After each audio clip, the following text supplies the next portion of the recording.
Good morning. This is Ron. It is Friday, July the 20th. Welcome to Story Time.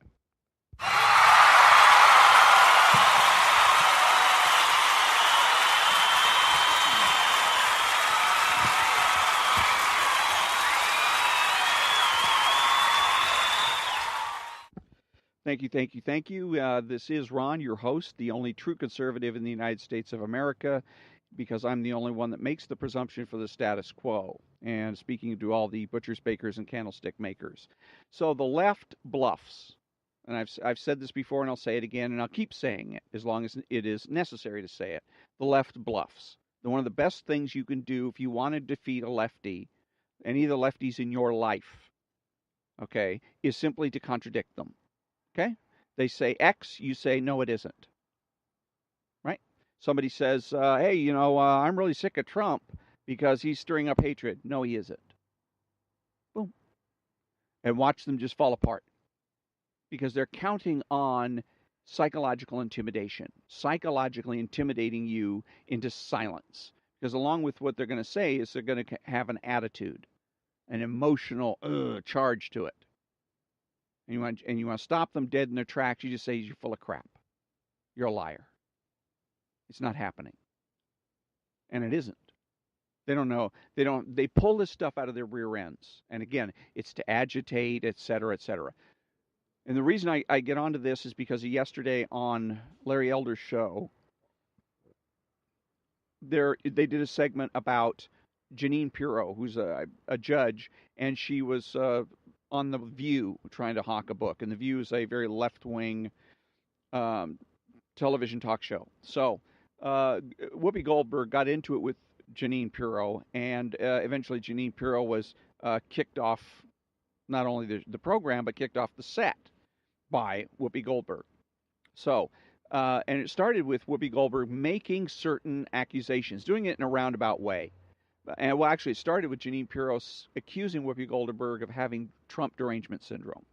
Whoopi Goldberg denied this, said the only problem I've got is with all Mexicans being thought of as being murderers and rapists. And I'm sick of the Donald Trump, or she may have just said the guy in the White House, whipping up hatred and words to that effect.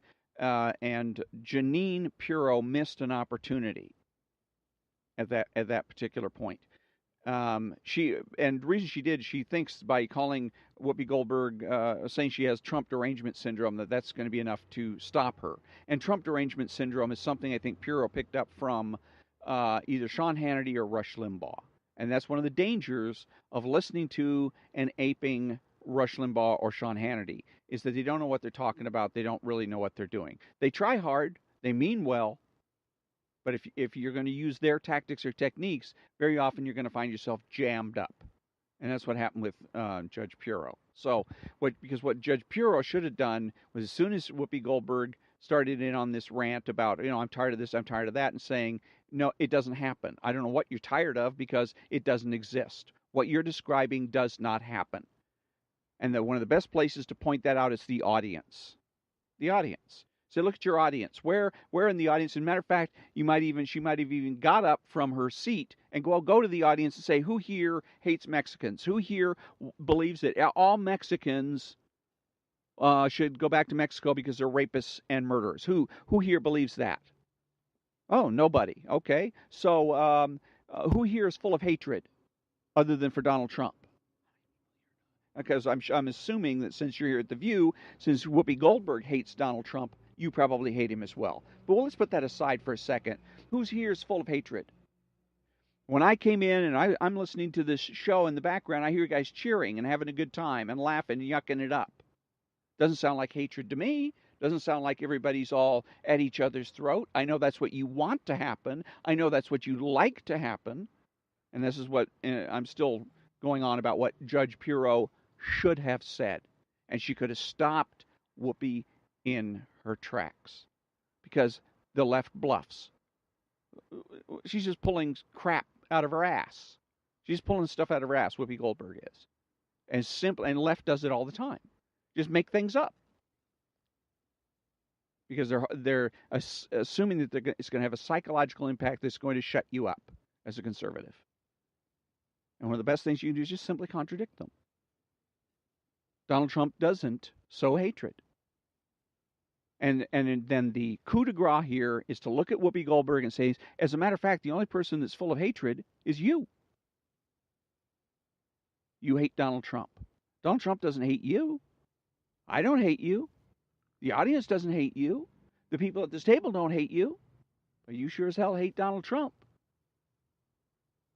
That's the payoff right there. And that's the way Jeanine Pirro should have handled the situation. And she should have, because if she's smart, then what she's going to do is she understands understands her enemy. And that she's going to come in and say certain things. Her enemy is going to try to agitate, going to use psychological tools and tactics and techniques, and in order to try to shut her up, shut her down, and make her look bad. And once you've anticipated that, and also once you know that the left is full of crap, they bluff. They bluff, they bluff, they bluff. They pretend to know things, act as though they know things, when in reality, they don't. And even if they do know things, they don't want to get into a debate about it. Maybe a dialectic, but definitely not a debate. So you just stop them by simply contradicting them. So, so that really kind of set me off yesterday. And again, another case where the left wins, not because they were better, smarter, more capable, not because they were right, but the left wins because the right was incompetent, ignorant, stupid. Don't be stupid. When I come back, I'm going to be reading from Introducing Marxism.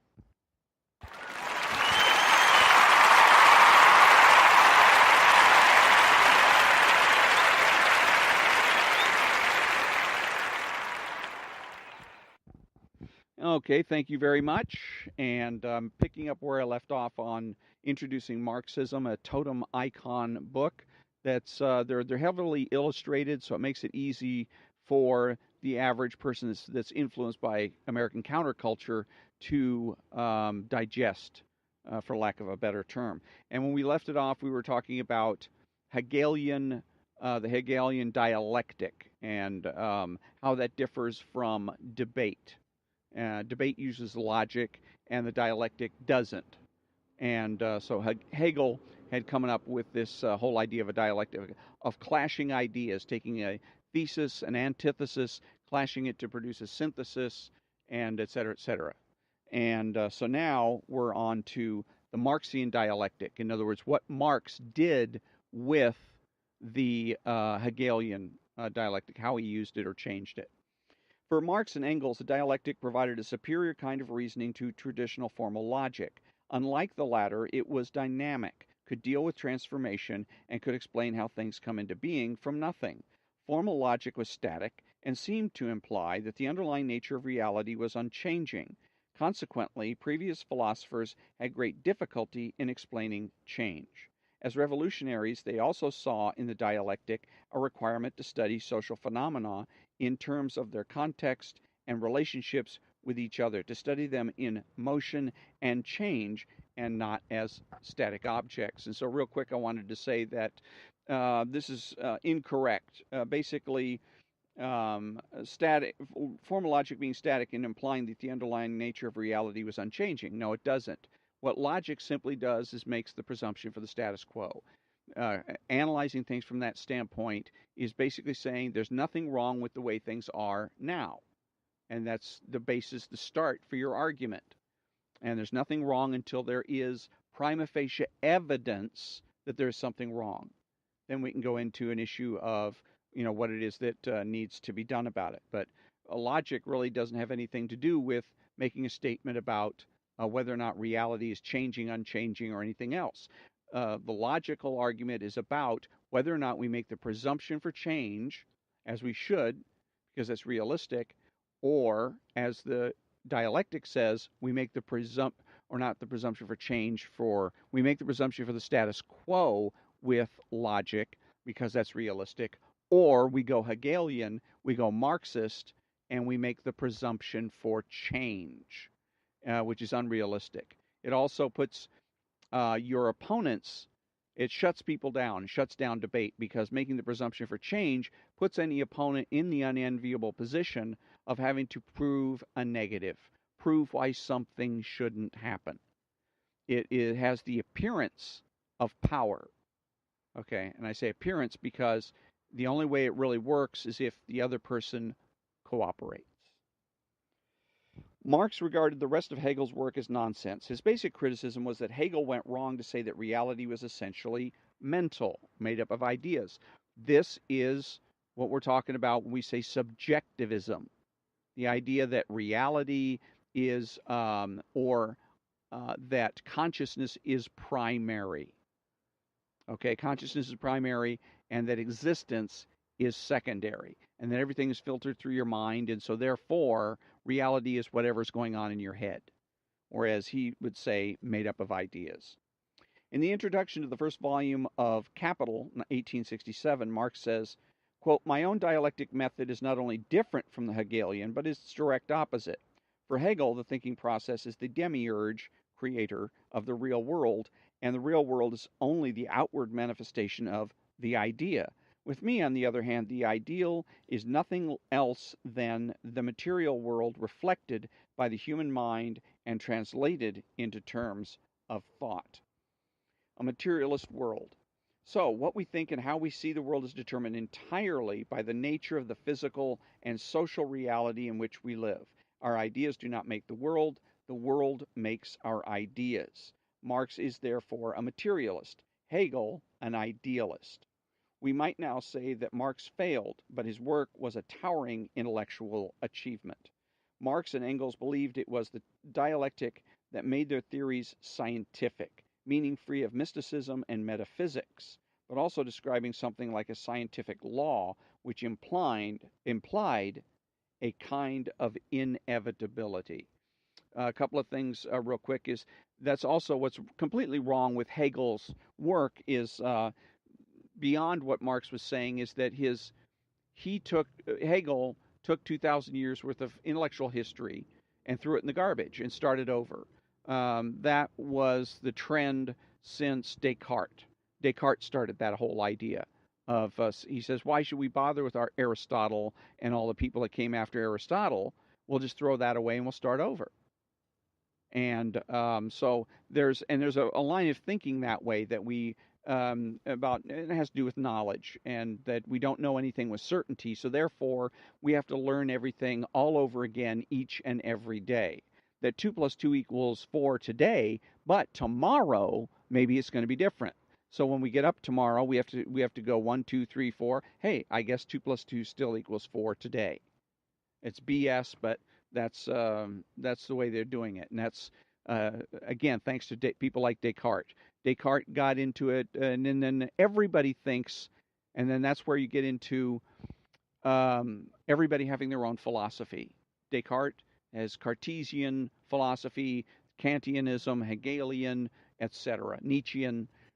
Everybody has their own philosophy because basically everybody throws out their predecessors' stuff and creates their own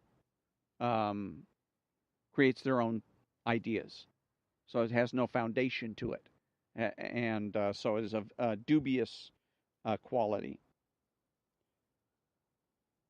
Yeah, there you go. Okay, materialist world. Let me see. Oh, there we go. So, modernist optimism. Marx and Engels were also part of a larger movement in the 19th century, modernism. This is the view that underneath the haphazard and contingent ordinariness of everyday life was certain dynamic powers that, while remaining hidden, controlled the way things changed and determined the future. Essentially materialistic and positivistic, believing in progress through an accumulation of knowledge, modernists determined the character of contemporary Western culture. And then after modernism, modernism is like goes along with Marxism. And then when you encounter post-Marxism, you encounter post-modernism. So, but anyways, I'm going to get into more of that later on down the line. But like I said, the important thing here is to show you the bases, the philosophical basis for a lot of the ideas that we deal with each and every day, and the social and political consequences. Materialism. Is part of materialism is that there are no concepts. Concepts are unreal. They don't exist because they're not material. So words like justice really have no meaning. They're just arbitrary constructs with meanings imposed on them by convention and are typically used by capitalists to keep the oppressed in line and keep them oppressed. The illustration of that is that Marxists would say, what good is freedom? What good is liberty if you have nothing to eat? Okay. And the response to that is, why bother to eat if you have no liberty? Okay. So, anyways, when I read this again next week, we'll be dealing with more on modernism and the optimism that it was providing. 19th century gained optimism in the discovery of laws applicable to the improvement of the human condition. So, and then actually what's going to be next week is dialectical. We get into actually combining materialism, modernism with the dialectical for to come up with the dialectical materialism that was the basis of Marxist thought. So when I come back, it's going to be the Black Book of the American Left by David Horowitz.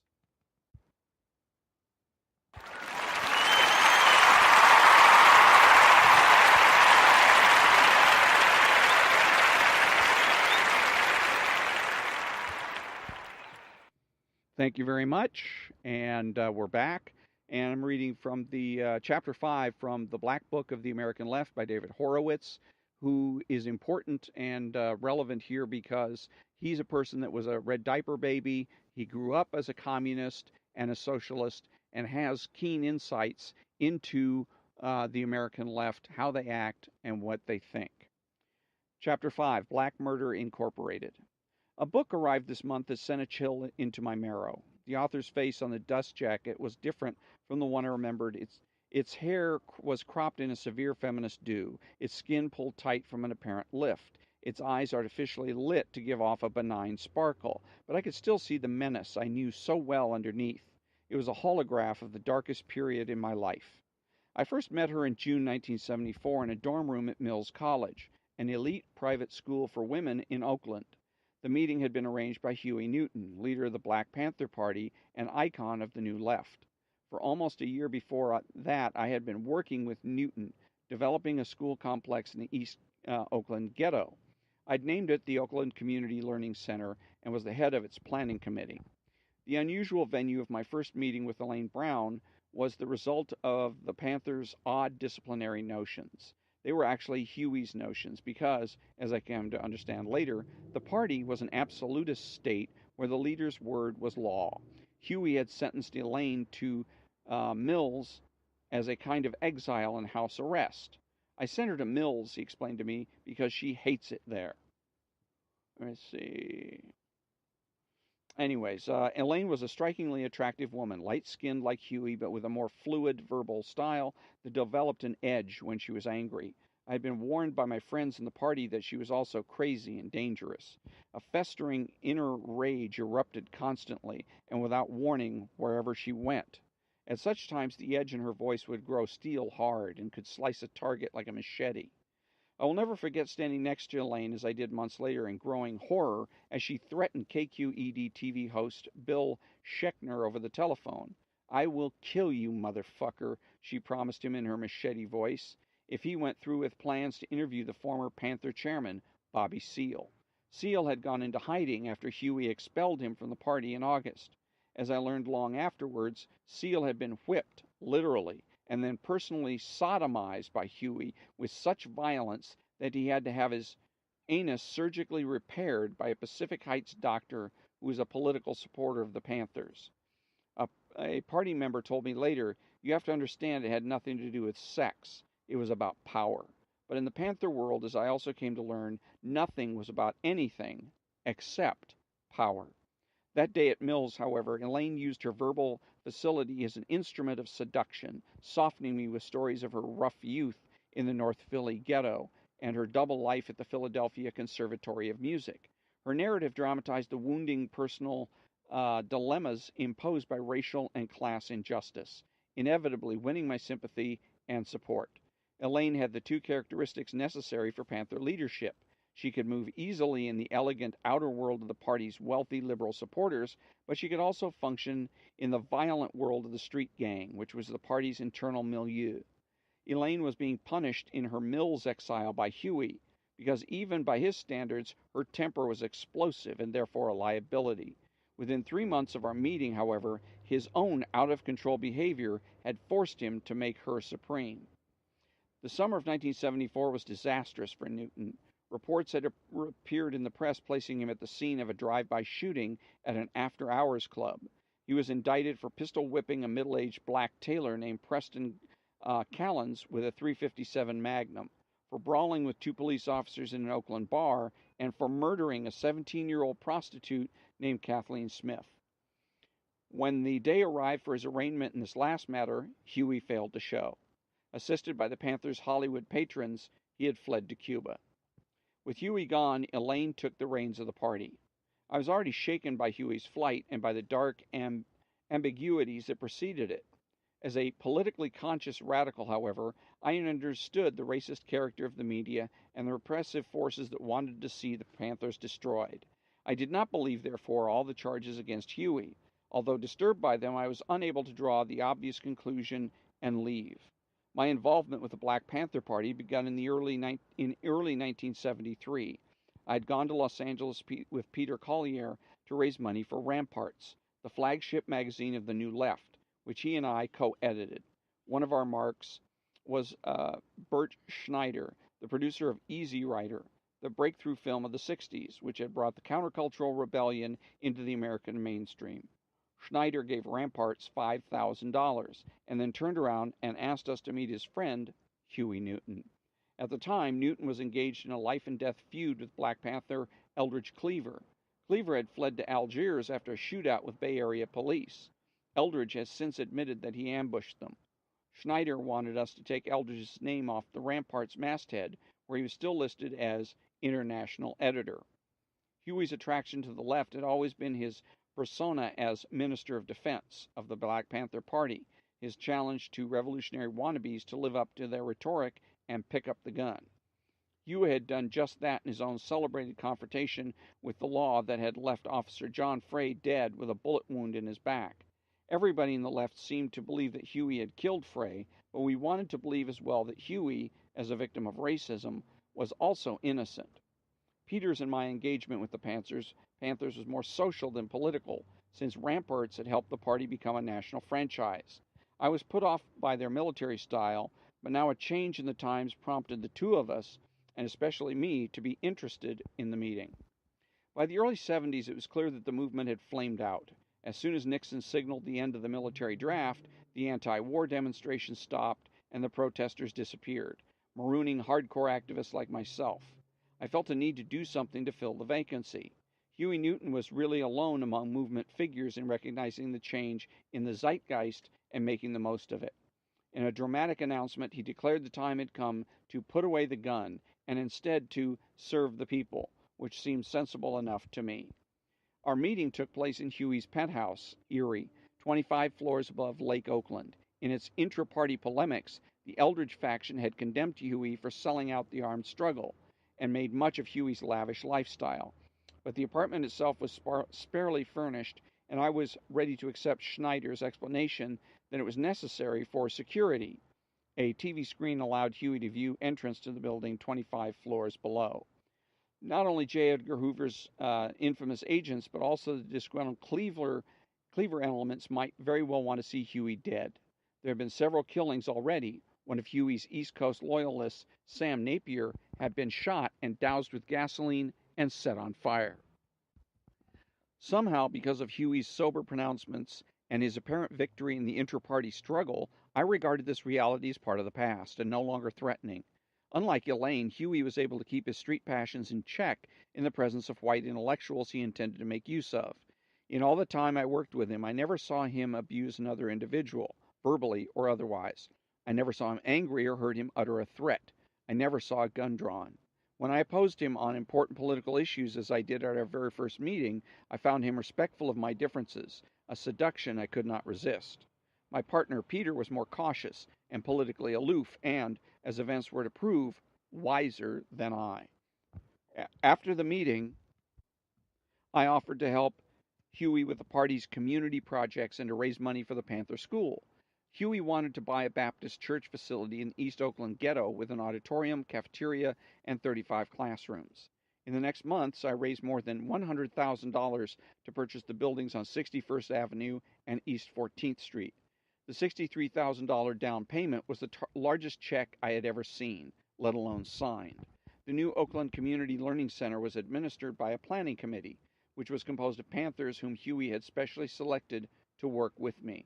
Neither Bobby Seale nor Elaine Brown nor any other Panther leaders were among them. The Learning Center began with more than 100 Panther children. Its instruction was enriched by educationalists like Herbert Cole, whom I brought in to help. I took Cole to see Huey in the penthouse, Erie, but the meeting went badly. Within days, Huey's spies had reported that Cole, who was street smart in ways I was not, was telling people that Huey was using cocaine. When I confronted Herb, he said, "He's sniffing. He was sniffing when we went up there." I had not been part of the 60s drug culture and was so unfamiliar with cocaine at that time that I had no idea whether Cole was right. Huey's runny nose, his ability to stay alert despite the fifth of Courvoisier he daily consumed, his sleepless nights at Schneider's Beverly Hills home, where once Bert and his girlfriend Candace Bergen had gone to bed, Huey talked endlessly to me about politics and the millions of dollars the party had squandered on bail. All these were telltale signs I could not read. I assumed the innocent possibility that Huey was sniffing because he had a cold, which is what I told Cole, who probably thought I was shining him on. After the incident, Huey banished Cole from the penthouse, but let him continue to help on the Learning Center. The center was operated by a front I had created called the Educational Opportunities Corporation, a California tax-exempt 501c3. It was imperative, or so I thought, to keep the books of the school in order and to file appropriate tax reports so that hostile authorities would not be given a pretext to shut us down. This proved to be only another aspect of my politically induced innocence. Long after I'd gone too, I watched the center operate illegally without filing proper tax reports while Huey and Elaine were diverting large sums of money received as government grants to themselves and their gunmen to keep them in fancy cars and clothes and, when necessary, out of jail. Unable to conceive such a possibility for a party all leftists knew was targeted for destruction by J. Edgar Hoover, I engaged the services of our bookkeeper at Ramparts, Betty Van Patter, to keep the Learning Center accounts. Virtually my entire relationship with Huey and the party was through the activities of the school. In the months following the purchase of the building on East 14th, it became apparent to me that things were not proceeding as planned. In particular, it was still exclusively a party operation. I'd never been enthusiastic about the party as such, which seemed to me merely an ideological sect whose time had passed. I had conveyed these views to Huey at the outset of our relationship, and he had pretended to agree. He had even promised that if we purchased the facility and built an educational center, it would gradually be turned over to the East Oakland community and not become just another party institution.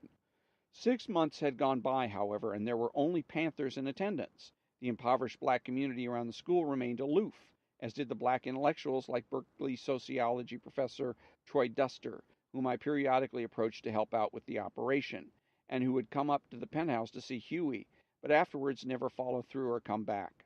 Adding to my dismay was the fact that the school head, Brenda Bay, had been replaced by Erica Huggins, a prominent party figure, and in my view, an individual who was mentally unbalanced. It did not improve my dim view of Erica when I saw her punish a child by commanding the 9-year-old to write 1,000 times, "I am privileged to attend the Black Panthers Party Learning Center because." My concerns about the school came to a head on May 19th, 1974, which was Malcolm X's birthday. A Malcolm X Day celebration was held in the school auditorium, which I attended. One after another, Bobby Seale, Elaine Brown, and other Panthers mounted the podium to proclaim the party as the only true continuator of the legacy of Malcolm. Looking around at the familiar faces of the Panthers in the hall, I felt depressed and even betrayed. Huey had assured me that the center would not become the power base for a sect, and had even excluded Bobby and Elaine from its operation to make me a believer. Yet now I could see that's all that it was. At the next planning committee meeting in Huey's apartment, I braced myself and launched into a passionate complaint. On a day that all black Oakland should have been at the center, I said, the occasion had been turned into a sectarian promotion for the Black Panther Party. My outburst was met by tense silence from the others at the table, but Huey seemed unfazed, and even to lend some support to what I said. This duplicitous impression of yielding was almost a performance art with him. Elaine had a similar talent for seduction when it fitted her agenda. In her first encounter at Mills, she had strategically brought the Malcolm X incident into our conversation. In her most disarming manner, she related how, after the meeting, Erica Huggins had reported to her and other members of the party that David Horowitz said that the Malcolm X Day celebration was too black. It was a shrewd gambit, reminding me of my precarious position in the Panther environment, while at the same time making her appear as a friend and potential protector. She had her reasons to ingratiate herself with me then, because she knew that somehow I had Huey's ear, and she desperately wanted to end her exile. A month later, Huey kicked Bobby out of the party, and her wish was granted. She became the new party chairman. A month after that, Huey was gone to Cuba. When Huey left, all the Panthers whom Huey had assigned to work with me, all the members of the planning committee except Erica, fled too. They left, suddenly, without warning, in the middle of the night. A week earlier, which was the last time I saw them, they had worried about Elaine's new ascendants. When I asked why they were afraid of Elaine, they said, she's crazy. Now they had disappeared, and I had no way of contacting them to question them farther. Although I had been warned about Elaine's dark side, at this point I had only seen benign aspects myself. Now, as she took charge of the party, she revealed another dimension of her personality that was even more attractive. Where Huey had pretty much ignored the Learning Center after its creation, Elaine threw herself into its every detail. From curriculum to hygiene, she ordered it scrubbed from top to bottom, got proper supplies for the children, and made the center's needs a visible priority. Soon the first real community event was held on its premises. It was a teen dance attended by 500 youths from the neighborhood. I could not have asked for a more concrete sign that things were going to be different, and these efforts were ongoing. Eventually, Elaine would recruit Oakland dignitaries to the board of the center, like Mayor Lionel Wilson and Robert Shetterly, the president and chairman of the Oakland Council for Economic Development. How could I not support her efforts in behalf of a project that had seemed so worthy and to which I had dedicated so much effort? There were other seductive aspects to her leadership as well. The Black Panther Party, the most male-dominated organization of the left, was suddenly being led by an articulate, take-charge woman, and not just one woman. Elaine's right and left hands in the party organization, Joan Kelly and Phyllis Jackson, were also female, as was its treasurer, Gwen Goodloe. With Huey gone under a dark cloud, Elaine and the center were facing formidable obstacles. My social and racial privilege always afforded me a way out of these difficulties, as my leftist conscience was constantly reproving me. How could I face myself if I abandoned their ship now? So I stayed, and when the party's treasurer, Gwen Goodloe, fled a week later, and Elaine became desperate over who would manage its finances, I suggested a solution. Betty Van Patter, who was already doing the books for the Learning Center, might be of help in handling the general accounts. This was to be my last act of assistance to the party. The crisis of the fall had piled on one another in such swift succession that I was unable to assess the toll they were taking. But in November, an event occurred that pushed me over the edge. There had been a second teen dance, and at this time there was a shooting. A Panther named Deacon was dead. His assailant, a black youth of 16, was in the county hospital. When I phoned Elaine to ask what had happened, she exploded in the kind of violent outpouring I was now becoming used to, blaming the disaster on the police and the CIA. This stock paranoia was really all I needed to hear to tell me things were not what they had seemed and were terribly wrong. Years later, I learned from Panthers who had fled and were now in contact with me that the shooting had been over drugs, which the party was dealing from the school. When I walked into the school auditorium where Deacon lay in state, there is really no other term for the scene in front of me, I suddenly saw the real party to which I closed my eyes for so long. Of course, the children were there, as their parents and teachers, but dominating them and everything else physically and symbolically was the honor guard of Panther soldiers in black berets, shotguns alarmingly on display. Added to the spectacle, mingling with the mourners, there were the unmistakable gangster types, whose presence had suddenly become apparent to me after Elaine took over the party. Big Bob Perkins, Aaron, Ricardo, Larry, they were fitted in shades and bogarts and pinstripe suits, as though waiting for action on the set of a B crime movie. In their menacing faces there was no reflection of political complexity, such as Huey was so adept at projecting, or of the benevolent community efforts like the Breakfast for Children programs that the center provided. Underneath all the political rhetoric and social uplift, I suddenly realized the stark reality of the gang. I remember a voice silently beating my head as I sat there during the service, tears streaming down my face. "What are you doing here, David?" it screamed at me. It was my turn to flee. Betty did not attend the funeral, and if she had, she would not have been able to see what I saw. Moreover, she and I never had the kind of relationship that inspired confidences between us.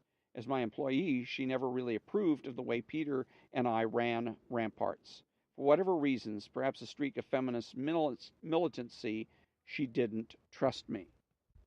And I'm going to go ahead and we'll stop it right there in the middle of the chapter. I usually like to complete the chapters, but this one is extra long. So again, I think this is filled with a lot of insights, particularly of how naive David Horowitz was about a lot of things, about drugs and whatnot.